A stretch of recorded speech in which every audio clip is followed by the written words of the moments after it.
ஏற்றுக்கொள்ள முடியாது. பிரதானத்துவம் இந்த கூட்டத்துக்கு கூட்டப்பட்டது. ஏன் இவ்வளவு பெரிய ஒரு கன்ஃபியூஷன்? நான் ரொம்ப சிம்பிளான ஒரு கொஸ்டின். அவருக்கு வேற எந்த விதமான ரைட்ஸும் கிடையாது.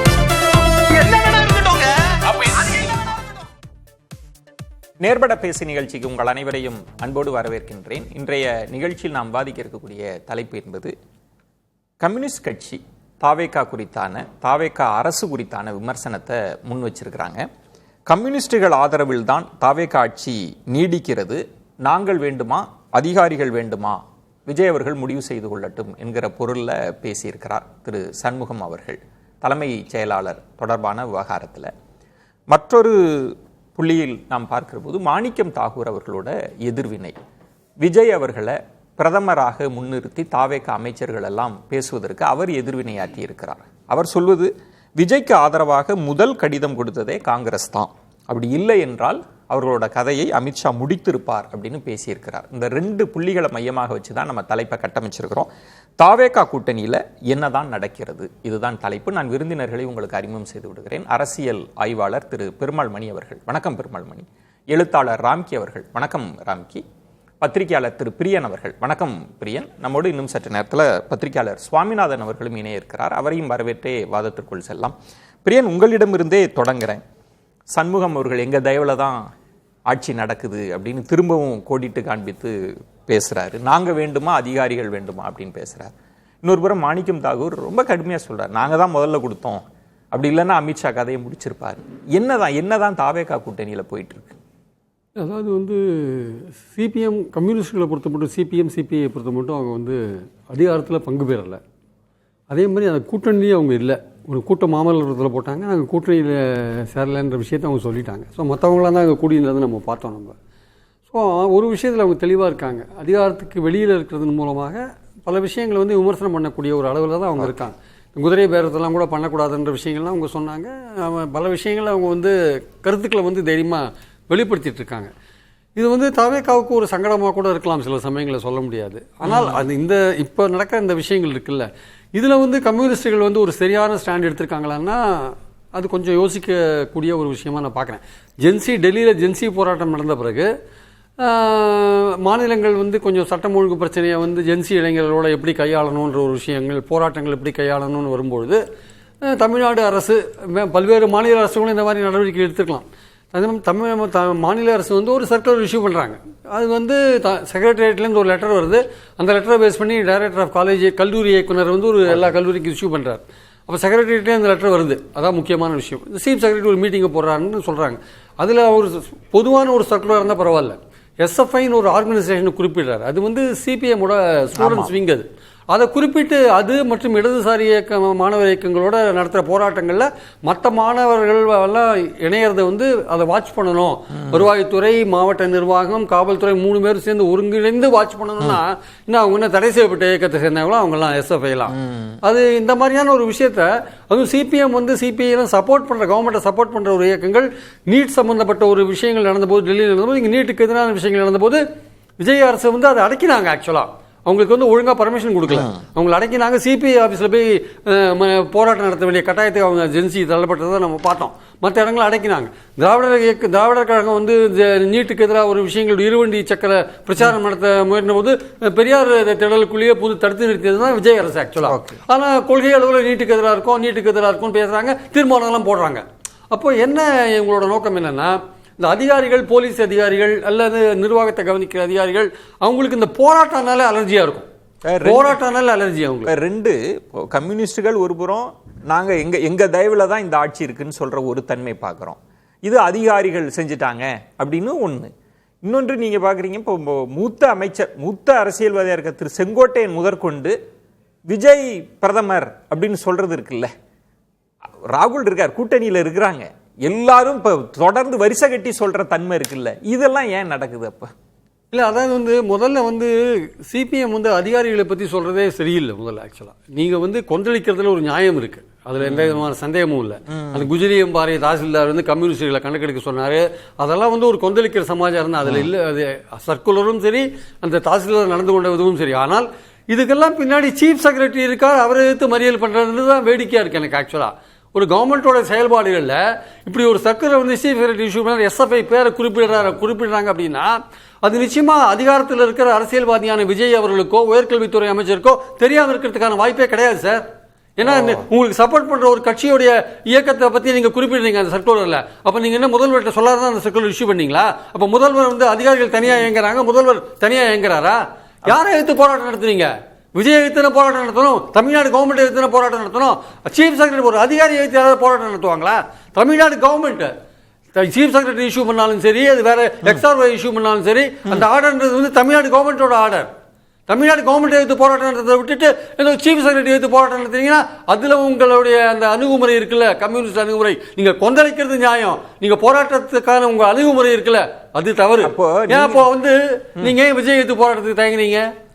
தமிழ்நாடு கவர்மெண்ட் எடுத்து போராட்டத்துக்கு தயங்குறீங்க? உங்க ஆதரவு தானே கவர்மெண்ட் இருக்கு. அந்த ஆதரவு விடுறதுக்கு ரெடியா இல்லை நீங்க. ஆனாலும் வந்து உங்களுக்கு ஏற்பட்ட ஒரு அந்த பாதிப்பை வந்து சொல்ல விரும்புறீங்க நீங்க ஆக்சுவலா.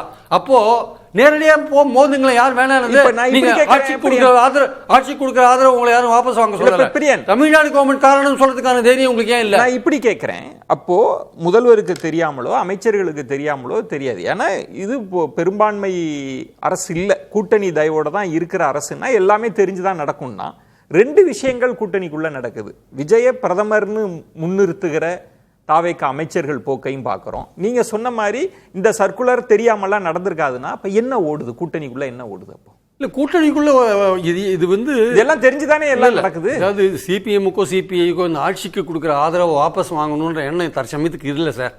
அவங்க ஆனால் சில விஷயங்கள் அவங்களுக்கு ஒரு பாதிப்பு ஏற்படும் போது போராடுறாங்க, அது கரெக்ட். அவங்க வந்து இப்போ வந்து இந்த சம்பவத்துக்கு அப்புறம் வந்து எங்களுடைய ஆதரவு நாங்கள் வேணுமா அதிகாரிகள் வேணுமான்னு கேட்குறாங்க. அது கேட்கறதே தப்பு. முதல்ல இந்த அரசாங்கம் பண்ணது தப்புன்னு சொல்லணும், அதான் பாயிண்டாங்க. அதை விட்டுட்டாங்க, மிஸ் பண்ணிட்டாங்க. அரசாங்கம் பண்ணது தப்புன்னு தான் போராட்டம் நடத்தணும். ஆக்சுவலா அதிகாரிகள்டேருந்து வர சர்க்குலர் வந்து அரசாங்கம் இஷ்யூ பண்ற மாதிரி தான். அரசாங்கம் இஷ்யூ பண்ற சர்க்குலர் அதான் சொல்றேன் பிரியன். நான் அந்த புள்ளியை தான் கேட்கிறேன். இது எல்லாமே ஒரு அரசு, தாவேகா அரசு, தாவேகான்ற கட்சி முன்னிறுத்துற ஒன்று தானே. இது ஏன் இப்படி நடக்குதுன்ற நான் விஜய் பிரதமர்னு பேசுறதும் எஸ்எஃப்ஐக்கு எதிராக சர்க்குலர் நடத்துறதும் ஏன் நடக்குது? நீங்க தாவேகா ஆங்கிள் இருந்து உங்கள்கிட்ட கேட்கிறேன், இது எப்படி நடக்குதுன்னு கேட்கிறேன். இல்ல இது வந்து இயல்பா நடக்குது அப்படின்னு நம்ம எடுத்துன்னு போறதுக்கான வாய்ப்புகள் இல்ல. ஏதோ ஒரு வகையில வந்து கம்யூனிஸ்டுகளை சீண்டி பாக்குறாங்களோ, அவங்க கூட்டணிக்கும் வர மாட்டேன்றாங்க, அதிகாரத்திலையும் பங்கு பெற மாட்டேன்றாங்க, விமர்சனங்களை வைக்கிறாங்க அப்படின்னு ஒருத்தர் ஒரு விதத்தில் சீண்டி பார்க்குறாங்களோன்னு எண்ணம் வருது. இல்லை இது வந்து இயல்பு அப்படின்னு நீங்கள் போனீங்கன்னா அது வந்து இப்போ இவங்க ரியாக்ட் பண்ணுறதை பார்த்தோம்னா கம்யூனிஸ்டுகள் ரியாக்ட் பண்ணுறதை பார்க்கும்பொழுது அது இயல்பான ஒரு விஷயம் இல்லை, நம்மளை டார்கெட் பண்ணுறாங்கன்ற ஒரு விஷயம் தான் கம்யூனிஸ்டுகள் ஃபீல் பண்ணுறாங்க ஆக்சுவலாக. ஆனால் இவங்க பிரைம் மினிஸ்டர், அதனால இந்த போராட்டம்ன்றது கம்யூனிஸ்டுகளுடைய போராட்டம்ன்றது தாவேகாவை எழுத்து தான் நடக்கணுமே தவிர சீஃப் செக்ரட்டரி எழுத்து நடக்க வேண்டிய அவசியம் இல்லை. பிரைம் மினிஸ்டர் பேசுறது மாணிக் தாக்கூர் விஷயத்துக்கு நீங்க வரீங்க ஆக்சுவலா வந்து அது ஏன் தாவேகா அமைச்சர்கள் பேசுறாங்கன்னு கேட்கிறேன். அவங்க பேசுறாங்கன்னா விஜய் வந்து ப்ரொமோட் பண்ணணும்னு பேசுறாங்க. அதனால தான் இந்தியா கூட்டணியில வந்து இவர் இணையலைன்னா எம்பிக்கள் இல்லை இணையலைன்னு ஒரு விஷயத்தை சொல்றாங்க. எம்பி இல்லைன்னா இணையக்கூடாதுன்னு சட்டம் போட்டிருக்காங்களா இந்தியா கூட்டணியில? அந்த மாதிரி எல்லாம் ரூல்ஸ் அண்ட் ரெகுலேஷன்ஸ் எதுவும் இருக்கிற மாதிரி எனக்கு தெரியல. ஆனால் அந்த 3 நாட்கள் 6, 7, 8 மே 6, 7, 8 நடந்த விஷயங்கள் இருக்குல்ல, அந்த விஷயங்களை தொடர்ந்து வர விஷயங்கள் தான் இது ஆக்சுவலா. இதை பத்தி பேசணும்னா எனக்கு நீங்க இன்னும் 3-4 நிமிஷம் கொடுக்கணும். நான் திரும்பவும் உங்கள்கிட்ட வரேன். அந்த பகுதி ஒரு பகுதி நடந்திருக்கு, அதன் பிறகான சேஞ்சுன்னு சொல்றீங்க. பெருமாள்மணி, இப்போ நான் கேட்பது இப்ப இடதுசாரிகள் ஏன் வந்து அதிகாரியை நோக்கி, ஏன்னா பிரியன் சொன்ன மாதிரி ஒரு அரசு தான் அப்படின்னு நீங்க அப்படி செப்பரேட்டா பிரிச்சு பாக்குறீங்களான்றதெல்லாம் வேறொன்று. இப்ப தாவேகா ஆங்கிள் இருந்து பார்க்கிற போது ஏன் எல்லா தாவேகா அமைச்சர்களும், அது செங்கோட்டையன் போன்றவர்கள்லாம் தலைமை கருத்துக்கு மீறிலாம் ஒரு கருத்து பேச போவர், அவர் இயல்பே கிடையாது. எல்லாரும் பிரதமர் டெல்லிக்கு போனா அவரை நோக்கி தான்றதை நம்ம பார்க்க முடியுது. வட மாநில சோசியல் மீடியாவில் இது ப்ரொமோட் செய்யப்படுதா, அது ஒரு விவாத பொருளா மாறிக்கிட்டு இருக்கிறதையும் பார்க்க முடியுது. இந்த கூட்டணிக்குள்ள தாவேகா என்ன நினைக்குதுன்ற ஒரு ஆங்கிள் இருக்குல்ல, அதை எப்படி புரிஞ்சுக்கிறது? தாவேகா ரொம்ப இயல்பா அந்த பயணத்தை தொடர்றாங்க. இப்போ இந்த கூட்டணியே எப்படி அமைஞ்சது? பிளஸிங் இன் டிஸ்கைஸ் மாதிரி தானே அமைஞ்சது. இப்போ அவங்களுக்கு 118 இடம் இருந்ததுன்னா இப்படி ஒரு கூட்டணிக்கான வாய்ப்பே வந்திருக்காது. இன்றைக்கு 3 தாவேகா தனியா இருந்திருப்பாங்க, திமுக அணி அதே வலிமையோட இருந்திருப்பாங்க, அஇஅதிமுக அணி இருக்கும். இந்த மாற்றமே ஏன் நடந்ததுன்னா அந்த 10 இடங்கள் குறைவா இருக்க போய் தான் நடந்தது. தாவேகா ரொம்ப இயல்பா அவங்க பாதையில தான் போறாங்க. அவங்க அன்றைக்கு தேவை இருந்தது, கூட்டணியா வந்து உருவானாங்க, ஆட்சி அமைச்சாங்க.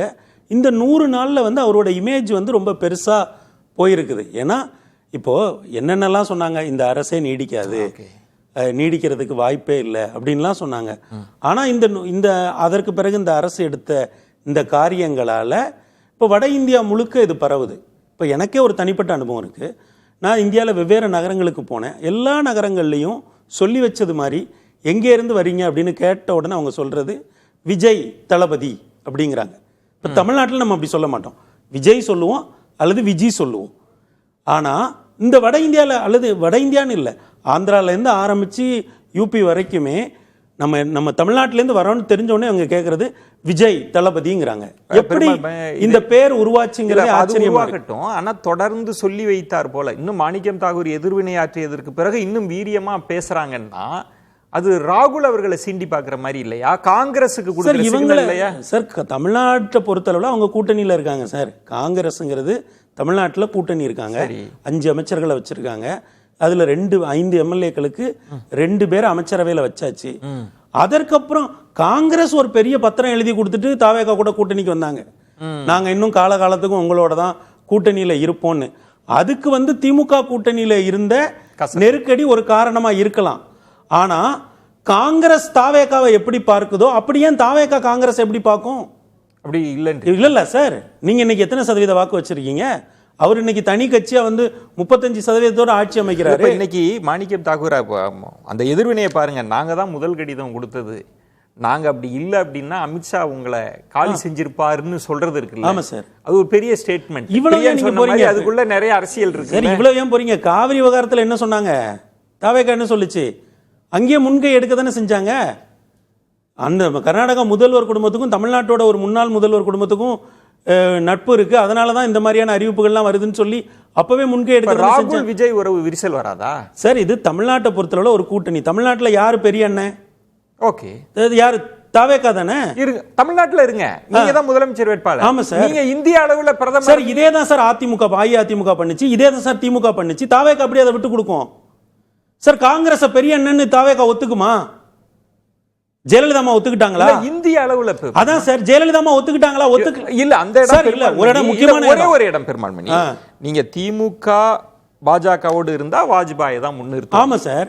ஜெயலலிதா அவர்கள் இருந்தப்பயும் அந்த தன்மை தான். ஜெயலலிதா தனிச்சு இருந்தாங்களா நான் பிரதமர் வேட்பாளர் பேசுறது? நீங்க ஒரு கூட்டணிக்குள்ள அகாமடேட் ஆகி தேர்தல் வரல சார். நீங்க இப்பவே பொசிஷன் பண்ணீங்கன்னா இப்பவே ராகுல் தான் இந்த கூட்டணியோட தலைவர்னு ஏன் ஒத்துக்கணும் சார்? இப்போ தமிழ்நாட்டில் முதல்வர்களை நீங்க பட்டியல் போடுங்க. ஜெயலலிதா வட இந்திய தலைவர்களோட ஆளுமையை ஏத்துக்கிட்டாங்களா? ஏத்துக்கல. கூட்டணி பேச்சுவார்த்தை இங்க தான் நடக்கணும். நீங்க போயஸ் கார்டன்ல வந்துதான் பென்னி ரோட்ல எத்தனை அமைச்சர்கள் காத்திருந்தாங்க. நமக்கு சார் நம்பருக்கு வரலாம் சார். ஐயா, நான் ஒரு இடத்துக்கு வரேன், நீங்க என்ன கொஞ்சம் விடுங்க. ஜெயலலிதா அம்மா போல, கலைஞர் ஐயா போல இவரும் தன்னை பொசிஷன் பண்ண தான் செய்வாரு. பிரதமர் சார் தேசிய கட்சிகளோட இடத்தை காட்டுறாரு சார். அது பிரதமர் பத்தின கேள்வி இல்ல சார். தமிழ்நாட்டில் யாரு பெரிய அண்ணன்? உங்களுக்கான இடம் இவ்வளவுதான் சார். நீங்க அதெல்லாம் தாண்டி வராதீங்க. எங்க கிட்ட யாரு பிரதமர்னு சொல்லணும்னு எங்க கிட்ட சொல்லாதீங்க. அந்த மெசேஜ் இஸ் வெரி கிளியர். தேர்தல் வர்றப்போ கூட்டணி வச்சுக்குவோம். இப்போ 2026 ஒரு தேர்தல் முடிஞ்சிருக்கு. எங்களுக்கு 5 இடம் கம்மியா இருக்கு, நீங்க ஆதரவு கொடுத்தீங்க. உங்களுக்கு நாங்க 2 மினிஸ்டர் கொடுத்தோம். ஓகே, சரிங்களா? நீங்க கேட்ட போர்ட்போலியோ ஒன்னு கொடுத்தோம், நாங்களா ஒரு போர்ட்போலியோ கொடுத்தோம். ரைட்டுங்களா? முடிஞ்சுதா? நீங்க அதை தாண்டிலாம் உங்க பெரிய என்ன மனப்பான்மைய நீங்க இந்தியாவை ஆண்டிருக்கலாம் சார். இன்னைக்கு தமிழ்நாட்டில் உங்க இடம் என்ன? காங்கிரஸுக்கான இது சார் இமேஜ் பாலிடிக்ஸ்ல இதற்கு முன்னால் இருந்த பெரிய தலைவர்கள் எவ்வளவு கவனமா இருந்தாங்களோ அவ்வளவு கனத்தோட தாவேகா இருக்கு. நேற்று ஒரு ராகுல் காந்தி பெண்கள் மத்தியில பேசுற கூட்டம் ரொம்ப அபரிமிதமா இருக்கு சார். கூட்டம் தான் இருக்கு. ஒரு சிஜேபி போராட்டம் இதற்கு பிறகுலாம் ராகுலோட இமேஜ் உயர்ற தன்மை இருக்கு சார். நீங்க கூட்டணியில இருந்தா ராகுல தூக்கி விடணும்ல. திமுக செஞ்சாம அதை செய்யாம நான் பிரதமர் வேட்பாளர் பண்ணின சில பேர் தமிழ்நாட்டில் என்ன ஆனாங்கன்னு நான் யாருன்னு சொல்ல விரும்பல. பொதுவாக எதிர்மறை கருத்துக்களை சொல்ற பழக்கம் எனக்கு இல்லை. வட இந்தியாவினுடைய தலைவர்களை நீங்க இங்க பொசிஷன் பண்ண ஆரம்பிச்சிட்டீங்கன்னா அப்புறம் தமிழ்நாட்டில் உங்களோட இடம் என்னவாகுன்றது எல்லாருக்கும் தெரியும். தாவேகா ரொம்ப தெளிவா ஜெயலலிதா அம்மா போல, கலைஞர் ஐயா போல இங்க நாங்க தான் பெரிய அண்ணன், அதுதான் நாங்க தான். இப்போதைக்கு நீங்க உங்க முதல் பிரதமர் வேட்பாளர் யாரா வேணாலும் இருக்கட்டும், எங்க பிரதமர் வேட்பாளர் இன்றைக்கு அவங்க என்ன சொல்றாங்க, உங்களுக்கு நம்பிக்கை இருக்கு. இந்த 100 நாள்ல ஒரு நம்பிக்கை இருக்கு சார். இந்த நம்பிக்கை சாதாரணமா வந்துடல சார். 5, 6, 7 இந்த 3 தேதிகளில் தமிழ்நாடு அரசியல் வரைபடம் எப்படி மாற்றப்பட்டது, என்னென்னலாம் சதுரங்க காய் நகர் 7 இந்த 3 நாள்ல எந்த கூட்டணி எங்க போகும்னு சொல்லப்பட்டது, அதெல்லாம் வாங்கி தான் இன்னைக்கு தாவேகா தன்னை பொசிஷன் பண்ணிட்டாங்க சார். கிட்டத்தட்ட தேசிய அரசியல்லையும் நாங்க சார் அது மெசேஜ் என்னன்னா தமிழ்நாட்டுல நான் ஸ்ட்ராங் ஆயிட்டேங்கிறது தான் மெசேஜ். அதான் மெசேஜ். தேசிய அளவுக்கு போக இல்ல, அதுக்கு 3 வருஷம் இருக்க. இல்ல இதுல எனக்கு ஒரே ஒரு இணக்கமான கூட்டணி அப்படின்றதுல காங்கிரஸ் அவங்க சொல்றாங்க. இன்னும் சொல்ல போனா மத்தவங்க எல்லாம் கூட ஒரு இழுபறின்னு நாங்க உடனே வந்துட்டோம் அப்படின்றப்ப எல்லாரும் எதிர்பார்த்தது ராகுல வந்து இந்தியா முழுவதுக்கும் முன்னிறுத்த போறாங்க, தென்னிந்தியாவுல விஜய் வந்து முன்னிறுத்துவார்ன்ற தன்மை. இப்ப என்னன்னா இவங்க வந்து விஜய் தான்னா ரியாக்ஷன் மாணிக்கம் தாகூர் வந்துருச்சு. நாளை எல்லா காங்கிரஸ்காரரும் விமர்சனம் வரட்டும். யார் யார் அனுசரிச்சு போனோம், மெசேஜ் வெரி கிளியர். நீங்க பெரிய அண்ணனா இருந்துக்குங்க, சுத்தி இருக்கிற எல்லா மாநிலத்தையும் நீங்க ஆண்டுட்டு போங்க. அங்க யார் ராஜா? ராம்கி, இதுல எனக்கு ஒண்ணு கேள்வியே இல்ல. மணி பேசுறப்ப ஏன் ஸ்மைலிங்கோடய கேட்டீங்களே, என்ன முரண்பட்ட உண்மையை தான் பேசுறாரு. உண்மையை தான் பேசுறாரு. விஜய் தளபதி கும்முடி பூண்டியை தாண்டி போயிட்டாரு. இப்ப அமைச்சர் நிர்மல்குமார் சொல்றாருல்ல, இங்க வந்து திமுக அழிக்கப்பட்டு விட்டது, அந்த முரசொலி அறிவாலயத்தை இழுத்து வெள்ளையடித்து முடிவிட்டு லீஸுக்கு விடுங்க, இனிமே வந்து முரசொலி அறக்கோட்டை இருக்க போகுது நிர்மல்குமார் சொல்றாருல்ல, அது வருஷம் தான் பெருமாள்மணி சொல்றாரு. திமுக முடிஞ்சிச்சு சார். அண்ணா திமுகல எம்ஜிஆரும் ஜெயலலிதாவும் அவங்க செய்யாத விஷயத்தை அதான் நிர்மல்குமார் சொன்னது என்னன்னா, திமுகவை ஒழிக்க வேண்டும் என்பதற்காகவே கட்சி ஆரம்பித்த எம்ஜிஆரும் ஜெயலலிதாவும் செய்யாத விஷயத்தை நாங்க செஞ்சிருக்கோம். அப்படின்னா தமிழ்நாட்டில் திமுக அண்ணா திமுக தாண்டி கடந்து போயிட்டோம், கும்படி பண்ணி தாண்டி போயிட்டே இருக்கோம். நீங்க எந்த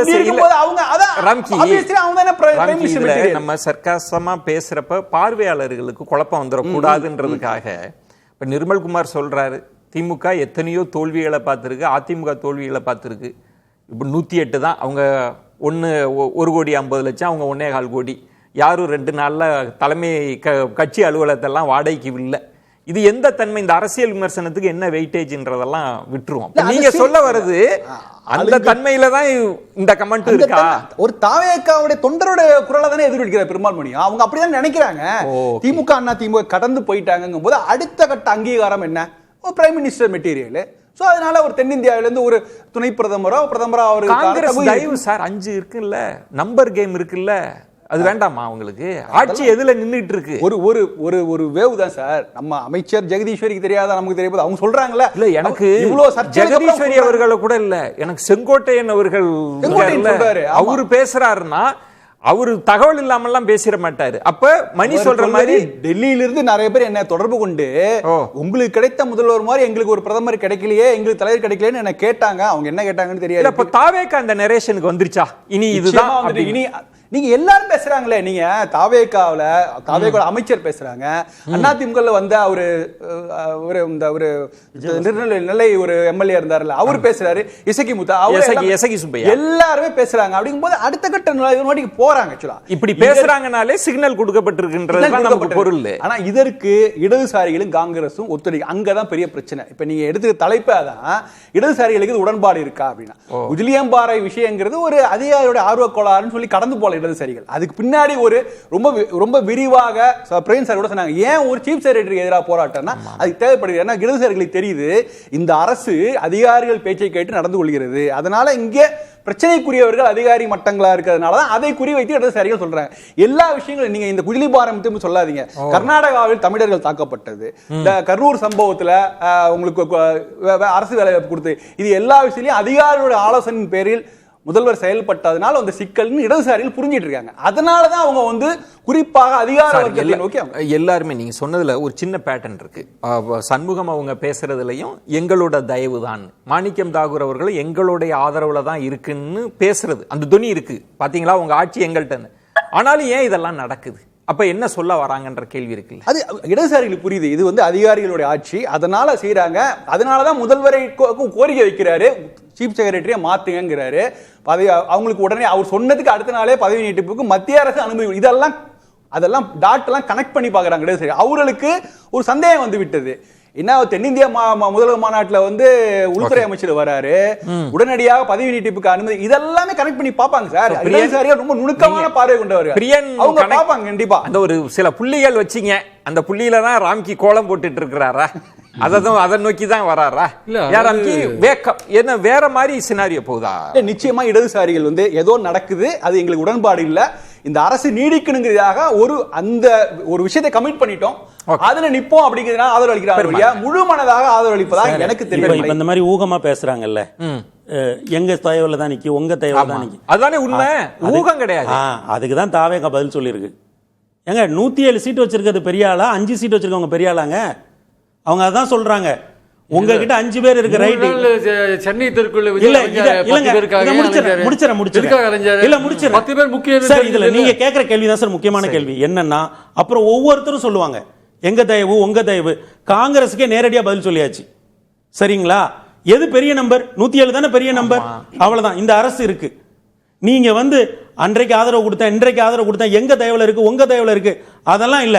நாங்க தமிழ்நாட்டை தாண்டி இந்தியாவை நோக்கி போயிட்டோம், இங்க ஒரு வலிமையான ஒரு முதலமைச்சரா உட்கார்ந்துட்டாரு அப்படின்னு சொல்றதோட பொலிட்டிக்கல் மெசேஜ் என்னன்னா, விஜய் முதல்வராக உறுதியா அந்த சீட்ல உட்கார்ந்துட்டாரு. இனிமே எந்த கேமுக்கும் அவங்க தயாரா இருக்காங்க. அதனால எங்க ஆதரவுல இருக்கு உங்க ஆதரவுல இருக்குன்ற கதைகள் எல்லாம் இனிமே சொல்லாதீங்கன்றதுதான் விஜயை முதல் பிரதமராக பொசிஷன் பண்ணுவதனோட அரசியல். பிரியன், இத நம்ம முதல்ல இன்னும் கூட துலக்கமா பேசணும்னா, அவர் தன்னை பொசிஷன் முதல்ல வந்தபோது தடுமாற்றம் இருந்திருக்கலாம், இந்த ஆட்சி போகுமா வரலாமா. இன்னைக்கு தன்னை நிலைநிறுத்தியாச்சு. இனி உங்க இதுக்கெல்லாம் நான் அடிபணிய ஒரு மெசேஜ், நான் பெரிய அண்ணன், இதுதான் என்னோட இடம்னு சொல்ல வராங்க. கவர்மெண்ட் 5 வருஷம் நீட்டிக்கணும் சார், நான் அதை எதிர்பார்க்கணும் சார். ஆனால் அவர் தன்னை நிலைநிறுத்தி கொண்டாருன்னு சொல்ற விஷயத்தை என்னால் ஏற்றுக்க முடியாது சார். ஏன்னா 10 பேர் எப்படி போவாங்கன்னு சொல்ல முடியாது. Politics is the art of possibility. ஆக்சுவலா நாளைக்கு என்ன பண்ணுவாங்கன்னு சொல்ல முடியாது. 29 நோக்கி போகும்போது இதே கூட்டணி தாவேகாவோட இருக்குமான்னு சொல்ல முடியாது சார். சிபிஎம் ஆதரிப்பாங்கன்னு சொல்ல முடியாது. அப்படி நிலைமை ஏன் ஒரு ரிஸ்கான கேம் சார்? அது அவர பர்சனாலிட்டி நம்புறாரு சார். ஏன் அதை விளையாடுறாரு? ஆனா சார் நீங்க அந்த ஊகத்துக்கு இடம் கொடுத்தீங்கன்னா நீ கட்சியும் ஆட்சியும் பலவீனமாயிரும். நீங்க தெரிஞ்சுக்கங்க. அந்த இடத்துல நீங்க இப்ப ஊகமா சொல்றாங்கல்ல, யூகம் கிடையாது சார். நாங்க எதுக்கும் தயாரா இருக்கோம். யூகம்லாம் கிடையாது, யூகமே கிடையாது. பாலிடிக்ஸ்ல எந்த நேரத்துல என்ன சேஞ்ச் நடக்கும் சொல்ல முடியாது. யூகமே கிடையாது. காங்கிரஸ் திடீர்னு ஆதரவு கொடுக்கறதோ, இல்ல ஐயுஎம்எல் ஆதரவு கொடுக்கறதோ, திரும்ப போய் ஆதரவு கொடுக்கறதோ, இதெல்லாம் யாருக்கு? தாவேகாவுக்கு எதிராக ஓட்ட வாங்கிட்டு அங்க போய் சேர்ந்தாங்க. வெளியே இருக்கவங்க திரும்ப உள்ள ஆதரவு கொடுக்க மாட்டாங்களா? ஒரு நிமிஷம் இருங்க. அவர் முதல்ல அதிமுக ஆதரவு சொல்றாரு. வேற ஆட்கள் ஆப்ஷன்ஸ் இருக்குல்ல, வேற ஆப்ஷன்ஸ் இருக்கு, பண்ணி பாருங்களா? அதான் ஃபெயில் ஆயிடுச்சு உங்களுக்கு. ஆப்ஷன்ஸ் ஃபெயில் ஆச்சு. 100 நாளைக்கு முன்னாடி கொஞ்சம் இருங்க. இன்னைக்கு அரசியல் மாறிடுச்சுங்க. நான் என்ன சொல்றேன், அவர் விஜய் என்ன நினைக்கிறாரு, இவங்க ஆதரவுலாம் தேவையில்லை, நமக்கு இன்னொரு ஆப்ஷன் இருக்கு, நமக்கு அந்த ஆப்ஷனை பண்ணி நம்ம யார் தேவையும் எதிர்பார்க்காத ஆட்சி நடத்தணும் ஒரு விஷயத்தை கையில் எடுக்கிறார் சார். அதுக்கு டெம்பரரியா ஒரு பிரேக் வந்திருக்கு. ஆக்சுவலா அது எப்ப கிளியர் ஆகும்னு சொல்ல முடியாது. அதிமுக இன்னும் ஒரு 10 பேரோ 15 பேரோ இடைத்தேர்தல் நடத்தி வர விஷயம். ஆனால் பாயிண்ட் என்னன்னா, இப்ப இருக்கிற சூழல்ல இவங்க எப்ப வெளியில வருவாங்க போவாங்கன்னு சொல்ல முடியாது. இதே நிலைமை நீடிச்சுதான். ஏன்னா பாலிடிக்ஸ்ல ஒரு கொள்கை அடிப்படையில் சேர்றவங்க, கொள்கை அடிப்படையில் இருக்கிறவங்க எந்த நேரத்துல ஒரு முடிவு எடுக்கிறதுக்கான பாயிண்ட் என்னன்னா, ராம்கி, இப்போ நீங்க சொன்ன மாதிரி ஆட்சி அமைப்பதற்காக ஆளுநர் மாளிகைக்கு பல நாட்கள் போன அந்த பெயின், அந்த அவங்களுக்கு தெரியாமலாம் இல்ல. மணி சொல்றார், இன்னைக்கு இந்த இடத்துல நாங்க பொசிஷன் பண்ணிட்டோம், இது ஒரு சிக்னல், எங்களை ரொம்ப நாங்க உங்க தயவு இங்க தயவு அப்படிலாம் இல்லை, நாங்க நிலைநிறுத்தி கொண்டோன்ற ஒரு ஆட்டத்தை ஆட ஆரம்பிச்சிட்டாங்களா? அது காங்கிரஸுக்கு அதான், கம்யூனிஸ்டுக்கு அதான். அதான் இதனோட. ஆமா, அதாவது நீங்க பிளான் பி கையில் ரெடியாக இருக்கிறது, நீங்க ஆதரவு விலக்கி கொண்டால் பிளான் பி ஆக்டிவேட் ஆயிடும். அந்த கான்ஃபிடன்ட் வந்ததுனால தான் சார் இவ்வளவு அமைதியா இருக்காங்க. அவங்க இவ்வளவு நெருக்கடிக்கு அப்புறம் இடதுசாரிகள் அவ்வளவு நெருக்கடி கூறாங்க. மாணிக்கம் தாக்கூர் ரொம்ப வெளிப்படையாக ஒரு தாக்குதல் தொடுக்கிறார். நான் எங்க ஆதரவு தான் இருக்கீங்க, நாங்க வரலாம் ஆட்சி. அவர் சொன்ன பிறகுதான் இன்னும் நிறைய பேர், அதாவது 4 பேர் சொன்னவங்க இன்னைக்கு 10 பேர் சொல்ல, நிறைய பேர் சொல்லுவாங்க. இதையும் மீறி அமைதியா இருக்காங்க. என்ன காரணம்னா, எங்க கிட்ட ஒரு பிளான் பி ரெடியா இருக்கு. சுவாமிநாதன், நீங்க எப்படி பாக்குறீங்க? ஏன்னா இதுல 2 கோணம் இருக்கு. வெளியிலிருந்து எங்க தயவு தான் அப்படின்னு சொல்றது இயல்பா இருக்கும். கூட்டணிக்கு ஆதரவு கொடுத்தவங்க என்னங்க அப்படின்னு பேசுறதுன்றது ஒண்ணு. இன்னொரு தாவேகாவோட அப்ரோச், அதுதான் பெருமாள் மணி சொல்றார். ஏன் இல்லாட்டி யாரு பேசணும்? இல்ல ஒரே ஒருத்தர் பேசி இருக்கிறாருன்னு வைங்க, பிரதமர்னு கூட்டணிக்குள்ள இருக்கிறாங்கன்னா நினைச்சிருந்தா ஒரே ஒரு போன் கால்ல போட்டு இது மாதிரிலாம் யாரும் பேசக்கூடாது, வெளியில கூட அறிவிப்பா வேண்டாம், போன்ல சொன்னாலே முடிஞ்சு போயிருக்கும். ஆனா இது ஒரு பேட்டர்னா எல்லாருமே பேசுகிற தன்மையை பார்க்கிறோம். அதுக்கு காங்கிரஸ் எதிர்வினையாற்றுறதையும் பார்க்கிறோம். கம்யூனிஸ்டுகள் பிரியன் அவர்கள் சொன்ன மாதிரி அவங்க தவிர்த்திருக்க முடியும். ஆனா அடுத்தடுத்து நகர்றாங்க. ஏன்னா இதெல்லாம் ஏதோ இன்னைக்கு நடக்கிறது இல்ல, சில நாட்களுக்கு முன்பே இதெல்லாம் பேச போற. அப்படின்னா என்ன நடந்துட்டு இருக்குன்னு புரிஞ்சுக்கிறீங்க? விஜய் என்ன நினைக்கிறாரு இதுல? காங்கிரஸ் கட்சியை பொறுத்த வரைக்கும் ஒரு ஆஃபர், ஒரு அக்செப்டன்ஸ். முதல்ல அவர்களுக்கு 5 இடங்கள் ஆதரவு கொடுத்தாங்க. அவர்களாகத்தானே முதல்ல கடிதம் கொடுத்தாங்க. கடிதம் கொடுத்தவர்கள் அவர்களாகவே 2029 பாராளுமன்ற தேர்தலுக்கும் சேர்த்து கூட்டணியின் உடன்படிக்கை போட்டாங்க. அப்ப அதை நாங்க ஏற்றுக்கொண்டோம் கூட அறிக்கை விடலையே அன்றைக்கே தாவேகா. இந்த 5 பேர் கொண்ட ஆதரவோட ஒரு ஆட்சி அமைப்பதற்கு பயன்படுத்திக்கிட்டாங்க. 5 சட்டமன்ற உறுப்பினர்கள், அதற்கு பதிலுக்கு 2 அமைச்சர்கள். ஆனா காங்கிரஸ் தான் மிகையாக நம்பி விட்டது தாவேக்காவை. தாவேக்காவுக்கு தேவை நம்பர் எண்ணிக்கை. அந்த எண்ணிக்கைக்கு காங்கிரசிடம் இருந்து இப்பயும் கூட சுவாமிநாதன் இப்பவும் கிரைசிஸ்ல தான் இருக்காங்க. இன்னும் இடைத்தேர்தல் என்ன நமக்கெல்லாம் என்னன்னு தெரியல. மறுபரிசீலனைன்னு போனா ஒரு ரிஸ்கான ஆட்டம் இருக்குல்ல. இன்னைக்கு ஏதோ அவங்கள்ட்ட ஏதோ பெரும்பான்மை வந்து இதை செஞ்சாங்கன்னா அது வேற ஒரு பொருள். பெரும்பான்மை இன்னும் இடைத்தேர்தலே நடக்கலையே, அதுக்கு முன்பே எதுக்காக இதெல்லாம்? அது என்ன நினைக்கிறாங்கன்னா, எப்பொழுதுக்கு இன்னொரு 6 மாத காலங்களுக்கு எந்த சிக்கலும் இல்லை. ஏன்னா ஒரு முறை நம்பிக்கை வாக்கெடுப்பு நடந்து விட்டது. அப்ப 6 மாத காலத்துக்கு இந்த ஆட்சிக்கு எந்த சிக்கலும் இருக்காது. காங்கிரஸ் கட்சிக்கு அது பெரிய இழப்பாக மாறிவிடும். இன்னைக்கு அகில இந்திய அளவுல விஜய் அவர்களுடைய அரசியலை முன்வைத்து தொடர்ந்து ரீல்ஸ் போடுறது, இங்க தமிழ்நாட்டில் என்ன வகையான யுத்திகளை எல்லாம் தேர்தலுக்கு முன்பு கையாண்டாங்களோ அது இன்னைக்கு வட இந்தியாக்கள்ல, ஏன் கேரளால, கர்நாடகால எல்லா மாநிலங்களையும் அமல்படுத்துறாங்க. அப்ப காங்கிரஸ் அவங்க மதிக்கவே இல்லையான்னா, தென்மண்டல முதல்வர்கள் மாநாடு நடக்குது சார். அங்க கர்நாடகால 3 தமிழர்கள் சுட்டுக் கொல்லப்பட்ட விஷயத்த பேசியிருக்கணுமே. அண்டை மாநிலத்தோட நட்பு, அண்டை மாநிலத்தோட உறவு மேம்பாடு, அண்டை மாநில பாதுகாப்புகள், இது தொடர்பான கூட்டம். அப்ப விஜய் அவர்கள் பதிலுக்கு செய்கிற நன்றி கடன் அது. காவிரி பிரச்சனை இன்னைக்கு இந்த அளவுக்கு கொழுந்து விட்டு எரியுது. அந்த காவிரி பிரச்சனைகள்ல ஒரு வழக்கு திமுகவும் வழக்கு போடுறாங்க, தாவேக்காவும் வழக்கு போடுறாங்க. அந்த வழக்கை தாண்டி அதுக்கான போராட்டங்கள் நடக்கிற பொழுது அதுக்கு பின்னணியில தாவேக்கா போன்ற ஒரு அரசு சைலண்டா விவசாயிகளுக்கு ஆதரவு கொடுத்திருந்தா இன்னும் அது ஒரு பெரிய மைலேஜை கொடுத்திருக்கும். ஆனா அது போன்ற விஷயங்கள் நடக்கல. இன்னொன்னு கொஞ்சம் நுணுக்கமா பாருங்க சார். ராஜேஷ்குமார் கிள்ளியூர் தொகுதியிலிருந்து வெற்றி பெற்றவர், இன்னைக்கு அமைச்சராக இருக்கிறார். அவர் வெற்றிக்கு எதிராக தாவேக்காவோட மாவட்ட செயலாளர் சபின் வழக்கு போட்டிருக்காரு. வழக்கு நிலுவையில் இருக்கு. அவர் அமைச்சராக இருக்கிறார். தாவேக்கா அமைச்சரவையில் அமைச்சராக இருப்பவருக்கு எதிராக தாவேக்காவுடைய வேட்பாளர் 1316 ஓட்டுல வெற்றி பெற்றிருக்கிறார். மறு தேர்தல் நடத்தணும், இல்ல மறு வாக்கு எண்ணிக்கை நடத்தணும் அவர் போட்ட வழக்கு நிலுவையில் இருக்கு. அந்த வழக்கு கூட வாபஸ் வாங்கலையே. அப்ப காங்கிரஸ் தான் அபரிமிதமாக நம்புது. தாவேக்காவை பொறுத்தவரை அவர்களுக்கு அன்றைய தேவை எண்ணிக்கை. இன்னொன்று, அவர்கள் என்ன நினைக்கிறாங்கன்னா, இல்ல நான் ஒரே ஒரு விஷயம், நம்ம எல்லாருமே எல்லாம் ஒரு யூகத்துல என்ன நினைச்சா அபரிமிதமான நம்பிக்கைன்றீங்க. ராகுல் அவர்களை விஜய் அவர்கள் முன்னிறுத்தினா தென் மாநிலங்கள்ல என்ன வீச்சு இருக்கும், கேரளாவில் எப்படி இருக்கும், இப்படிதானே எல்லாரும் யோசிச்சுட்டு இருந்தோம். அப்படித்தானே இயல்பா இருந்தது. இப்ப விஜய் அவர்களுக்கே பிரதமர் அப்படி போகணும்ன்ற எண்ணம் இருக்கா, இல்ல காங்கிரஸ்க்கு இல்ல இதுதான் உங்க இடம், நீங்க அதெல்லாம் தாண்டி அப்படி வந்துடக்கூடாதுன்னு பெருமாள்மணி சொல்ற மாதிரி அப்படி யோசிக்கிறாங்களா? எப்படி புரிஞ்சுக்கிறீங்க? இல்ல சார், அதாவது விஜய் அவர்களுக்கு இந்த முறை ஒருவேளை முதல்வர் இடம் என்கிற ஒரு இடம் வராம இருந்திருந்தா, தாவேக்கா ஒரு 108 இடங்களை தமிழ்நாட்டுல பிடிக்காம இருந்திருந்தா அவர்களுடைய இலக்கு தமிழ்நாட்டு அரசியலோட முடிஞ்சிருக்கும். நீங்க ஒரு முதல் தேர்தல் வர்றாங்க, வந்தவொடனே 35% வாக்கை பெறாங்க. இன்னொன்னு பாக்குறாங்க, வட இந்தியாவை விட்டு விடுவோம், முதல்ல தமிழ்நாடை தாண்டி கேரளா, ஆந்திரா, கர்நாடகா போன்ற இடங்கள்ல அவர் கோயில்களுக்கு போனாலோ வேறு விஷயங்களுக்கு போனாலோ கூட்டம் வருது. அப்ப இயல்பாகவே அவங்களுடைய ஆசை அடுத்த கட்டத்தை நோக்கி போகுது. நம்ம ஏன் இந்த ரேஸ்ல இருக்கக்கூடாது? இன்னொன்னு, பாஜக இன்னைக்கு வட இந்தியால பழைய காலத்துல இருந்த செல்வாக்கு போன்று இல்லாம இந்த கரப்பான் ஜனதா பார்ட்டி போன்ற கட்சிகள் வந்ததுனால, அமைப்புகள் வந்ததுனால அதனுடைய வீரியமான போராட்டங்களால ஒரு பெரிய பின்னடைவையும் சந்திக்கிறாங்க. ஏதாவது பயன்படுத்திக் கொள்ள முடியுமா? சுவாமிநாதன், இப்போ இத பாஜக எப்படி பார்ப்பாங்க, ரசிப்பாங்களா? ஒருவேளை ராகுல கீழே தள்ளிட்டு விஜய முன்னிறுத்துறாரு அப்படின்னு சந்தோஷப்படுவாங்களா, இல்ல நமக்கே ஒரு த்ரெட்டா இருப்பாரு அப்படின்னு வேற மாதிரி யோசிப்பாங்களா? அதுவும் ஒரு இருக்குல்ல முக்கியமான. ஆமா சார், பாஜக நிச்சயமாக இதை ரசிக்க மாட்டாங்க, 100% ரசிக்க மாட்டாங்க. அதனாலதான் விஜய் அவர்களை எப்படி டீல் பண்றதுன்னு தெரியாம அவர்களை இவங்க விமர்சிக்கவும் மாட்டாங்கல்ல சார். பாஜகவை வீரியமா விமர்சிக்கணும். இப்ப ஒரு இடதுசாரிகள் இவ்வளவு தூரம் குரல் கொடுக்கறாங்க, கிட்டத்தட்ட தலைமைச் செயலாளருடைய ஆட்சி நடக்குதா, அரசு அதிகாரிகள் ஆட்சி நடத்துறாங்களா, முதல்வருக்கு தெரிந்து நடக்குதாருன்னா விமர்சன பார்வையெல்லாம் முன்வைக்கிறாங்க. இவர் ஒருவேளை பாஜகவை விமர்சிச்சிருந்தாருன்னா கம்யூனிஸ்டுகள் கூட அந்த புள்ளியில போராட்டத்துக்கு வராம இருந்திருப்பாங்க. இவர் வலதுசாரிகளையும் விமர்சிக்க மாட்டாரு, பாஜகவையும் விமர்சிக்க மாட்டாரு, ஒரு மென்தன்மையோட இருக்கிறாரு, அதுலயும் ஒரு மென்போக்க கையாளுறாரு. இங்க ராகுல் காந்தி அவர்கள் இருக்கக்கூடிய நட்புலயும் ஒரு மென்தன்மையை தானே கையாள்கிறார். நீங்க தேர்தலுக்கு முன்பு நம்ம தொடர்ச்சியா பேசணும் சார். மு.க. ஸ்டாலின் அவர்கள் தேர்தல் பரப்புரையில் இருந்தபோது சேர்ந்து ஒரே மேடையில கூட தோன்றல, ஒரே மேடையில கூட பேசல அப்படிங்கக்கூடிய விஷயங்கள்லாம் பேசணும். இங்க இவ்வளவு பெரிய இந்த கூட்டணி ஆட்சி வர்றதுக்கு ஒரு வகையில காரணமாக இருந்தது காங்கிரஸ் முதல்ல வந்து 5 பேர் தான். இதுல காங்கிரஸ் எடுக்கிற கிரெடிட்டை விட தாவேக்காக்கு இன்னொரு ஆப்ஷன் கூட இருந்திருக்கு சார். ஒருவேளை காங்கிரஸ் முன்கூட்டியே இது வேற வைத்துக் கொண்டு ஆதரவு கடிதத்தை பகிரங்கமா கொடுக்காம இருந்திருந்தா வேலுமணி தரப்புல இருந்து அவர்கள் 3/2 பங்கு உறுப்பினர்களை ஒருவேளை சேர்த்திருக்க முடியுமா இருக்கும், சில அவகாசம் கிடைத்திருந்தால். பட் அதையும் காங்கிரஸ் தான் குறுக்க போனதுனாலதான் இவங்க மதசார்பற்ற அணிகளோடு பேசுறோம் அப்படிங்கக்கூடிய இடம் நோக்கி இருந்தது. நீங்க ஏன் அப்படி பாக்குறீங்க? காங்கிரஸ் பார்வையில அது ஒரு மாஸ்டர் மூவ். நம்ம 2031 வரைக்கும் நம்ம பிடிச்சு வச்சுக்கிட்டோம்ன்ற கணக்கு இருக்கு. நம்ம ஏன் இன்னொரு சைடு விடுவானே அதை அப்படின்னு. ஆமா, அதுல நிச்சயமா பாத்தீங்களா சார், அது மாஸ்டர் மூவ் தான். பட் ஆனா அதுல என்ன சிக்கலாய் போச்சுன்னா, தமிழ்நாட்டுல அவர் முதல்வர் ஆயிட்டாரு, உங்களுக்கு 2 அமைச்சர் கிடைச்சிட்டாங்க. ஆனா இன்னைக்கு இந்தியாவுடைய பிரதமர் வேட்பாளர் யாருங்கிறதுலே கேள்விக்குறியை கொண்டு வந்து நிறுத்திட்டார். பேசலாம் சுவாமிநாதன்.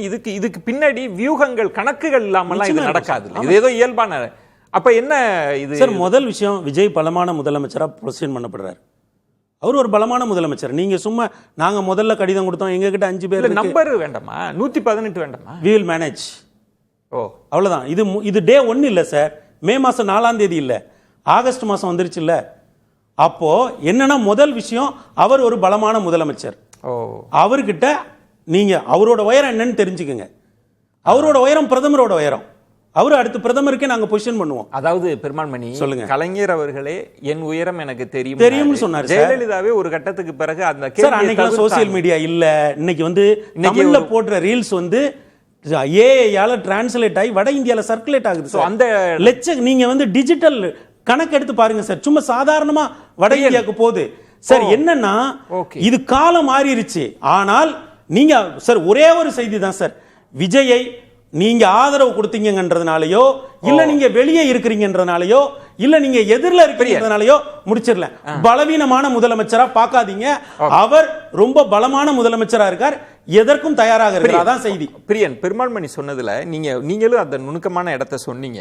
நீங்க ஒரு அதிகாரியை மாத்து அப்படின்னு நம்ம ஒரு கோரிக்கை வச்சு அது நடக்கலன்னா கூட்டணி கட்சிகளுக்கு ரொம்ப பேக் ஃபயர் ஆயிரும். நம்ம பொறுத்து இருந்து பார்க்கணும் தலைமைச் செயலாளர் என்ன செய்ய போறாங்க, என்ன சிக்னல் கொடுக்குறாங்கன்ட்டு. பெருமாள்மணி சொல்றாரு வந்து தாவேக்கா அடுத்த இடத்துக்கு நகர்றாங்க. இன்னொன்னு நம்பரை பத்திலாம் அவங்களுக்கு இப்போதைக்கு பயம் இல்லைன்ற அதுதானா? அப்படி காட்சிகள் மாறிடுச்சா? இது அதிகாரி மேல நடவடிக்கை எடுக்க முடியாது சார். அவருக்கு இப்பதான் எக்ஸ்ட்ராக்ஷன் கொடுத்துருக்காங்க. அது நல்லாவே சிபிஎம்க்கு தெரியும். அதிகாரி எப்படி இப்பதான் எக்ஸ்ட்ராக்ஷன் வாங்கியிருக்காரு, எப்படி நடவடிக்கை எடுப்பாங்க? அவர் முழு பதவி காலம் அனுபவிச்சுட்டு தான் அவர் போவார். அவர் இருக்கிறது வந்து ஒரு விதத்தில் விஜய்க்கு சௌரியமா இருக்கு. ஏன்னா பாஜக டெல்லி பியூரோக்ராட்டோட டீல் பண்றதுக்கு ஈஸியா இருக்கு. அது வேற விஷயம். நம்ம பாயிண்ட் அது இல்ல. விஜய் வந்து பிரைம் மினிஸ்டர் போஸ்ட்டுக்கு அவர் ரெடி ஆகிட்டார் இல்லையே தெரியாது. அந்த கட்சிக்காரங்க அவரை ப்ரொஜெக்ட் பண்ணுறாங்க. அது நார்த் இந்தியாவில் இந்த மீடியா சோஷியல் மீடியாலாம் பண்ணுறாங்கன்னு சொல்கிறாங்க. நம்ம அதை பெருசாக எடுத்துக்க வேண்டிய அவசியம் இல்லை. அது வந்து டாக்டராக இருக்கலாம், யாராவது ப்ரோவோக் பண்ணி விடலாம். அதுக்கு பின்னாடி யாராவது ஆளுங்க, அதுக்கு பின்னாடி தாவேக்காவோட ஐடி இருக்கலாம், சொல்ல முடியாது. இருக்கலாம், கண்டிப்பாக இருக்கலாம். அதுக்கு பின்னாடி ஒரு கணக்கு இல்லாமல் நடக்குமா? இல்லை, ஏதோ பண்ணுறாங்க சார். பட் ஆனால் முதல்ல ஒரு சிஎம் மெட்டீரியல் தன்னை ப்ரூவ் பண்ணிட்டாரா விஜய்? முதல்ல 100 நாள்ல ப்ரூவ் பண்ணிட்டாரா? அவரோட இன்எஃபிஷியன்சி எடுத்து காமிக்கலாமா நிறைய? சொல்லுங்க. எவ்வளவு இப்படி பலவீனமா பொசிஷன் பண்ணாதீங்கன்றதால தான் இத சொல்றோம். ஒரு அரசியல் தீர்மானம் போட்டீங்களா? அது எஃபெக்டிவான தீர்மானம். இன்னொன்னு இருக்கு. அது எஃபெக்டிவ் எஃப்சிஆர் பத்தி பேசுறதுக்கு பயந்தீங்க. இந்த பழமொழி சில நேரங்கள்ல அகலக்கால் வைக்கிறது பெரிய முதல்ல அவர் எஃபெக்டிவா நம்ம அதையும் பேசுவோம். உண்மையில என்ன நடக்குது, தாவேக்கா அடுத்து எப்படி, அப்ப அதனோட விளைவுகள் என்னன்னு பேசலாம். அவர் முதல்ல சிஎம் மெட்டீரியல் ப்ரூவ் பண்றதுக்கு இன்னும் நிறைய காலம் தேவையா இருக்கு. இந்த சந்தேகத்துக்கு தான் பதில் சொல்றேன். இந்த சந்தேகத்துக்கு தான் பதில் சொல்றேன். நேரம் இருக்கு இன்னும். ஆக்சுவலா அவசரப்பட்டு சொல்லக்கூடிய ரம்கி, இத அடுத்த கட்டத்துக்கு நகர்த்தணும்னா இப்ப இது வேறொரு திசையில இப்ப அரசியல் நகர ஆரம்பிச்சிருக்கா? அதுக்கான விதைகள் தான் அப்படி விதைக்கப்படுது. அப்படி நிச்சயமா இது 2029 தேர்தலுக்கான அந்த ஆரம்பகட்ட பணிகள் தான். ஆக்சுவலா இது எப்படி எல்லாம் 29க்கு தான். ஆமா, இல்ல அது தவிர இந்த ஆட்சியை வந்து இவங்களை முழுக்க நம்பி இருக்காங்கன்னா அடுத்து நம்ம ஒரு பிளான் பி ஒன்று ரெடி பண்ணணும்னு நினைப்பாங்கல்ல. அது ஆப்வியஸா எல்லாருக்கும் இருக்க தான் செய்யும். ஆமா, ஒரு இப்ப இவங்க திடீர்னு வாபஸ் ஆகினா, ஏன்னா இவங்க வந்து உண்மை அமைதியாலாம் இல்லை, எல்லா விஷயங்களையும் பிரச்சனை அடிப்படையில் தான் குரல் கொடுக்குறாங்க இடதுசாரிகள். பல விஷயங்கள்ல சின்ன விஷயங்கள்ல கூட சட்ட ஒழுங்கு விஷயம்லாம் அவங்க தொடர்ந்து பேசி தான் இருக்காங்க. ஒருவேளை அவங்க ஆதரவு வாபஸ் வாங்கிட்டா என்னங்கிறத கண்டிப்பாக தாவேக்கா தலைமை கண்டிப்பா நினைச்சிருப்பாங்க. அது போல திருமாவளவனும் வந்து இப்ப இன்னைக்கு தொடர்ந்து தாவேக்கான பயணிப்போன்னு சொன்னிட்ட கூட இன்னைக்கு என்ன சொல்ற, ஆணவ படுகொலை தான் அதில் சம்பந்தப்பட்டிருக்காங்க, டிவிக்கு கட்சிக்காரர்கள் சம்பந்தப்பட்டிருக்காங்க ஓப்பனா பேசுறாரு. ஸோ இதெல்லாமே வந்து ஒரு அவரும் பிரச்சனை அடிப்படையில் ஆதரவு அளிக்கிற சைட்ல தான் வந்திருக்காரு. ஸோ அதனால எல்லாருமே இப்படி பேசும்போது நமக்கு ஒரு உறுதியான சப்போர்ட் இல்லையே அப்படிங்கும்போது அடுத்த வேறு ஆப்ஷன் நினைக்கிறது அது உறுதிப்படுத்திருச்சா? அது உறுதிப்பட்டதுனால தான் ஒரு அப்பர் ஹேண்ட் எடுக்கிறாங்களா? ஆமா, நிச்சயமா. இல்லைன்னா இன்னைக்கு அமைதியா இருக்கீங்கன்னா இல்லை, இதற்கு எவ்வளவோ பேசுறாங்க தாவேக்கா அமைச்சர்கள் எல்லா விதத்திலும். திமுக சின்ன விஷயம்னா கூட பதில் சொல்றாங்க. அப்படிங்கும் போது இவர்கள் சொல்றதுக்கெல்லாம் பதில் அளிப்பது இல்லைங்கிறது இல்லை. அதுலயே நம்ம அரசியல் புரிஞ்சுக்கு இவங்களுடைய குரலுக்கெல்லாம் பதில் சொல்ல வேண்டிய அவசியம் இல்லைன்னு அவங்க நினைக்கிறாங்க. அப்படின்னா என்னன்னா வேற ஒரு பேக்கப் பிளான் இருக்கிறதுனால தான் அவங்க பேசாம இருக்காங்க. அதனால இது இப்படியே தான் போகும். ஆனா இதுல என்னன்னா மாணிக்கம் தாகூர் பேசினதுதான் பெரிய அடுத்தடுத்து பெரிய சலசலப்பு. ஏன்னா அவர் சொல்றது எம்பிக்கள் இல்லாதனால நாங்க இந்தியா கூட்ட சேர்த்துக்க மாட்டோம். முக்கியமானது ஒரு எம்பி கிடைக்கதா இருந்தது தாவேக்கா, அதையும் பிரவீன் சக்கரவர்த்தி கொடுத்தது காரணம் என்னென்ன? அதுக்கு அப்ப வந்து காங்கிரஸ் வந்து கேட்டு அவங்களா கொடுத்தாங்கன்னு சொல்ற நம்ம நம்பர் தயாரா இல்ல. இதோ காங்கிரஸ் நிபந்தனை வச்சிருக்கு, எங்களுக்கு இதை கொடுத்தே ஆகணுங்க மாதிரி ஒரு வரைக்கும் மாணிக்கம் தாகூர் இவ்வளவு காட்டமா திமுகவுக்கு எதிராக தான் களமாடிட்டு இருந்தார். ஆமா, இந்த முறை தான் வந்து நாங்க என்ன உங்களை வந்து இது என்ன லாஜிக்? வருந்தி ஒரு கூட்டணுமான்னு கேக்குறேன். ஒரு எம்பி கிடைக்கதா இருந்த எம்பியை காங்கிரஸ் கொடுத்திருக்காங்க போது அந்த லாஜிக் அவருக்கு தெரியும், கேட்டுதான் வாங்குனாங்க. அப்படி இருக்கும்போது எம்பி இல்லாதனால அங்க இந்தியாவுக்குள்ள சேர்த்துக்க மாட்டோம், எம்பி வந்த பிறகு அப்ப அதுக்குள்ள என்னன்னா பெருமாள்மணி நீங்க சொல்றீங்களா அப்பர் ஹேண்டுன்னு, நாங்க இந்தியா கூட்டணி, நாங்க தான் உங்களை சேர்த்துக்கணும், இந்தியா கூட்டணி, அது ஒரு விளையாட்டு இருக்கு. நான் அதை பேசுறேன் சுவாமிநாதன். இது அடுத்து எப்படி நகர போகுது? ஏன் இந்த இதை நீங்க எப்படி யூகிக்கிறீங்க? இது வேற ஒரு தளத்துக்கு நகருது அந்த அரசியல்? ஆமா சார், நிச்சயமா. அவங்க 2029 நாடாளுமன்ற தேர்தலை நோக்கி போயிட்டாங்க சார். கேரள மாநிலத்தில எல்லாம், பாலக்காடு போன்ற பகுதிகளில் எல்லாம் அலுவலகமே போட்டாங்க தமிழக வெற்றி கழகம். அப்ப அவர்களுடைய நோக்கம் என்னன்னா, அடுத்த பாராளுமன்ற தேர்தல் விஜய் அவர்களுக்கே ஆசை இருக்குங்கிற சார். இவர் சொல்றாரு ரசிக மனநிலையில அவருடைய தொண்டர்கள் சொல்றாங்க அப்படிங்கறதான் மாணிக்கம் தாகூர் அவர்கள் சொல்றாரு. இது ரசிக மனநிலையில எல்லாம் சொல்லல சார். கிட்டத்தட்ட 100% விஜய் அவர்களுக்கே அந்த விருப்பம் இருக்கு. இல்லைன்னா அது ரசிகர்களுடைய விருப்பமா கீழே வரைக்கும் கடைமட்டம் வரை போய் சேராது. இப்ப இந்தியா கூட்டணியில அவங்க சேராமலே இருக்காங்கல்ல, கடைசியில ஒரு நிபந்தனை விதிச்சா, இந்தியா கூட்டணியில இந்த பிரதமர் வேட்பாளரா அறிவிங்க, தாவேகா கூட்டணிக்குள்ள வரும்னு சொல்லிட்டா, அப்ப அதுக்கான வாய்ப்பு இருக்கதானே செய்யுது. அப்படியான ஒரு கேமும் கூட தாவேகா ஆடுவதற்கான ஒரு வாய்ப்பு இருக்குல்ல. ஆனா தாவேகாவே தெரியாத ஒரு ஆட்டம் அதுக்குள்ள இருக்கு. கடைசியா பாஜக மத அரசியல் செய்வாங்க. நார்த் இந்தியா முழுவதும் உங்க ஜோசப் விஜய்னு பேசுறது தமிழ்நாடு போன்ற ஒரு மண்ணுக்கு ஏற்றுக்கொள்ளக்கூடிய தன்மையா இருக்கும். பாஜகவோட அந்த தேசிய அரசியல்ல போய் ஜோசப் விஜய் முன்னிலைப்படுத்தப்படுறப்ப நீங்க இப்ப எவ்வளவு மீம்ஸ் போடலாம், எவ்வளவு ரீல்ஸ் வெளியிடலாம், எல்லாம் பண்ணலாம். அது எல்லாவற்றையும் இருக்கக்கூடிய ஆற்றல் பாஜக பண்ணக்கூடிய. சுவாமிநாதன், நீங்க சொல்றதுல சிஜேபி ப்ரொட்டஸ்ட் பாஜகவுக்கு ஒரு நெருக்கடியை கொடுத்துருச்சு. ஏன்னா வளர்ச்சி சார்ந்து பேசுங்க, எங்களுக்கு சாதி மத அரசியல்லாம் வேண்டான்ற ஒரு நெருக்கடியை கொடுத்ததா ஒரு பார்வை இருக்கு. இப்ப நீங்க சொல்றது ஜோசப் விஜய் முன்னிறுத்தப்படுவது ஒரு வகையில பாஜகவுக்கே நல்ல ஒரு நரேஷனை கொடுக்குன்றீங்க.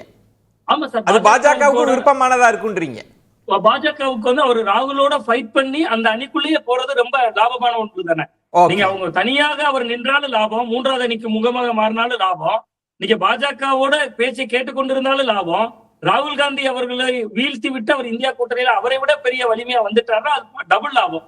எப்படியாக இருந்தாலும் இதற்கு பின்னால் பாஜகவுக்கு லாபம் இருக்கு. இப்ப கிட்டத்தட்ட பேசுறதுல ஒரு காங்கிரஸ் தான் நெருக்கடியில இருக்கிற மாதிரி இருக்கே. தாவேகா டிக்டேட் பண்ற இடத்துக்கு நகர்ந்துட்டாங்களா, இல்ல மாணிக்கம் தாகூர் சொல்ற மாதிரி இந்தியா கூட்டணியில உங்களுக்கு பிளேஸ்னா நாங்க விட்டாதான் உண்டுன்ற இதை எப்படி புரிஞ்சு? இல்லை சார், நான் இதுக்கு முன்னாடி கூட சொல்லியிருக்கேன். நான் அதாவது காங்கிரஸ் டக்குன்னு போயிட்டு அங்கே மெஜாரிட்டிக்கு திணறி இருக்கும்போது காங்கிரஸ் அங்கே போனாங்க. அவங்களுக்கு ஏற்கனவே திமுக மேலே ஒரு வெறுப்பு இருந்தது, அந்த குரூப் அப்படியே போச்சு வச்சுக்கோங்க. அது அந்த சமயத்துக்கு விஜய்க்கு தேவையாக இருந்தது. மெஜாரிட்டி 118 பேரை கொண்டு வாங்கன்னு சொல்லிட்டார் அர்லேக்கர். வேற வழி இல்லை, இவர் அங்கங்கே ஆளை பிடிச்சி கொண்டு போக வேண்டிய கட்டாயத்தில் இருந்தார். ஸோ கொண்டு போய் சேர்த்துட்டு மெஜாரிட்டி அமைச்சார். அதுவும் எல்லாமே தாவேக்கா வைத்து ஓட்டு வாங்கினு அங்கே போய் சேர்ந்துருக்கிறது பார்க்குறோம் நம்ம. ஆனால் அதே சமயம் பார்த்தீங்கன்னா இந்த விஜய் நிரந்தரமாக இவங்களுடைய ஆதரவு பெற்று தான் கண்டினியூ பண்ணுவாரான்னா அதுவும் இல்லை. இந்த பிளான் பி வச்சிருக்காருன்றதுல இந்த அதிமுக எம்எல்ஏக்கள் பை எலெக்ஷன்ஸ் அதன் மூலமாக தனக்கான மெஜாரிட்டி அவர் அமைக்கிறதுக்கான முயற்சிகள் இறங்குவார். 29 நோக்கி போகும்பொழுது இவரை பிஎம் கேண்டிடேட்டா அல்லது ராகுல் பிஎம் கேண்டிடேட்டா சொல்வாருன்னா இவர் ஜெயலலிதா மாதிரியான ஒரு ரோல் எடுக்கிறதுக்கான முயற்சிகளை இறங்குவார். மோடியா லேடியான்னு கேட்டாங்கல்ல, அந்த மாதிரி ஒரு தன்னை ப்ரொஜெக்டர் பண்ணுறது அவரோட இஷ்டம். ஆனால் அவரோட ஆட்கள்லாம் ப்ரொஜெக்ட் பண்ணுறது அது தெரிஞ்ச விஷயம் தான். இது எல்லா கட்சியிலையும் நடக்கிற விஷயம் தான். மாணிக் தாக்கூர் என்ன சொல்றாரு, நானே போனாலே வருங்கால சிஎம் மாணிக் தாக்கூர் அவர்களே வாழ்க வாழ்கன்னு கத்துறாங்கன்னு சொல்றாரு. அப்போ ஒரு சிஎம் மெட்டீரியல் சிஎம்மா இருக்கிறவரை பார்த்து அவங்க கட்சிக்காரங்க பிஎம் சொல்றதுல ஒன்றும் ஆச்சரியம் கிடையாது. இல்ல, அதுல ஒரு கேலி தொனி இருக்கு. இவரையே சிஎம் கேண்டிடேட்டா சொல்லுவாங்கன்னா விஜய் அவர்களை பிஎம் கேண்டிடேட்டா சொல்றது ஆச்சரியம் இல்லைன்ற அதை ரொம்ப கீழே சொல்றாரு. ஆனா அதே சமயம் இவர் காங்கிரஸோடையும் பாஜகவோடையும் ஒரு கரெக்டான ஒரு டிஸ்டன்ஸ்ல பிளே பண்ணிட்டு இருக்காரு. ரொம்பவும் காங்கிரஸோட நெருங்கக்கூடாது, ரொம்பவும் பாஜகவோட நெருங்கக்கூடாது. பாஜகவும் என்ன நினைக்கிறாங்க, இவர் விளையாடட்டும், இவர் நம்மளை பொறுத்த மட்டும் ஒரு திமுக கூட்டணி கட்சி அதிமுக எல்லாத்தையும் இது பண்ணிட்டாரு, இவர் விளையாடட்டும். ஆனா இவர் அதே சமயம் இவர் எந்த லெவலுக்கு போனா நம்ம அவரை கொட்டு வச்சு இறக்கணும்ன்றது நமக்கு தெரியும்னு அவர் பார்த்துட்டு இருக்காங்க. ஒரே ஒரு விஷயம் மட்டும் சொல்லி முடிச்சிடறேன். மரிய வில்சன் அந்த தமிழ் தெரிஞ்சவங்களுக்குலாம் அந்த விஷயம் தெரியாது, அமைதி தெரியாது, அன்பு தெரியாதுன்னு பேசினார்ல, அந்த விஷயம். அப்புறம் அந்த பான் கிறிஸ்டியன்லாம் பேசினார்ல, அதுக்கெல்லாம் அந்த வலதுசாரிகள் சரியான ரியாக்டே பண்ணல. ஆக்சுவலா ரொம்ப அமைதி காத்தாங்க. வழக்கமா அவங்க போர்க்குணத்தோட வருவாங்க, போர்க்குணத்தோட வரல. அப்போ விஜயை பொறுத்த மட்டும் என்ன நினைக்கிறாங்க, திமுக ஒழிச்சார், அதிமுக ஒழிச்சார், அதுலயே அந்த சந்தோஷத்திலே பாஜக இப்ப இருக்கு. ஆக்சுவலா அது கொஞ்ச நாள் நான் தெரியும். பாஜகவை எதிர்க்கும் போதுதான், அப்பதான் பாஜக இவர் எதிர்க்கும் போது தான் உண்மையான பாஜகவோட நிலைமை அப்பதான் தெரியும். 29 தேர்தல் அப்படின்றது இப்ப இருக்கிற மாதிரி இருக்காது. ஆமா, அது வெவ்வேறு பூடகமா தான் நம்ம யோசிக்கணும். அப்படிதான் இந்த ஆட்டத்தை தாவேக்கா. சார் 26க்கு அவர் எப்படி தனியா வந்தாரோ அதே மாதிரி 29க்கும் அவர் தனியா தான் போவாரு. அதனால தான் அவர் பிரியனையா, அதாவது நீங்கள் வந்து நான் தம்பி சாமிநாதன்ட்ட ஒரு கேள்வி கேட்டீங்க, அவர் மிஸ் பண்ண இடத்த ஐயா பிரியன் பிடிச்சிட்டாருல்ல. 2 பேர்கிட்ட ஈக்குவல் டிஸ்டன்ஸ் தான்.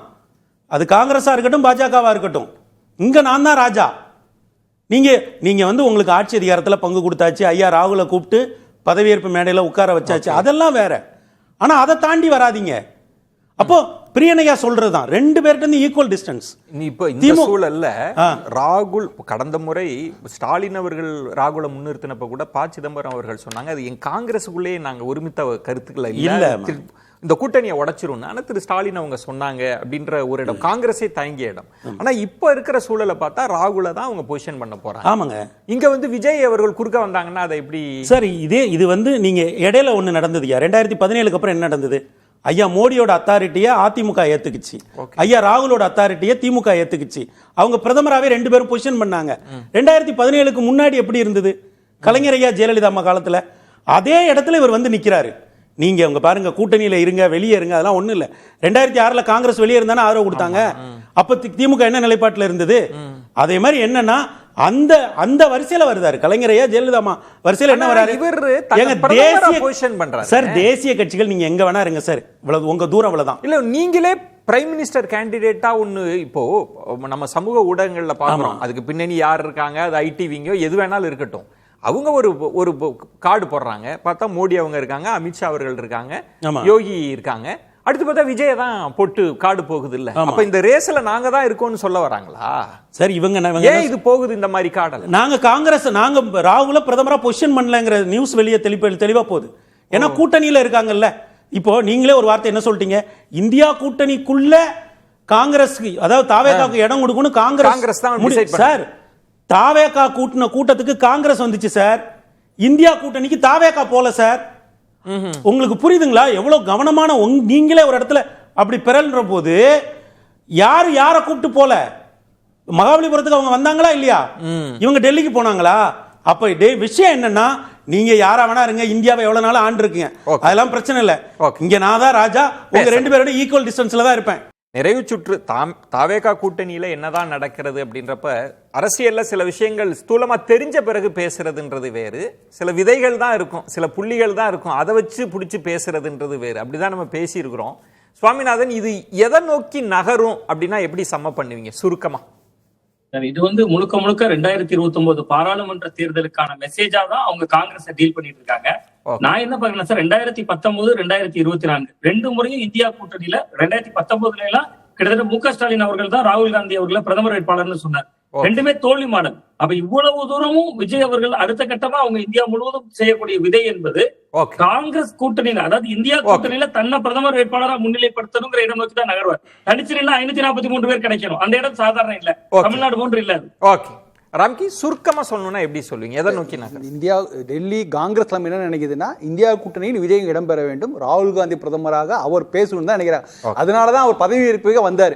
ஆனா நீ மார்னிங் தவிர வேற வருஷத்துல பேசுறாரு, நாங்க தான் முடிவு செய்வோங்கிறாரு. ஆனா அப்படி நினைக்கல தலைமை.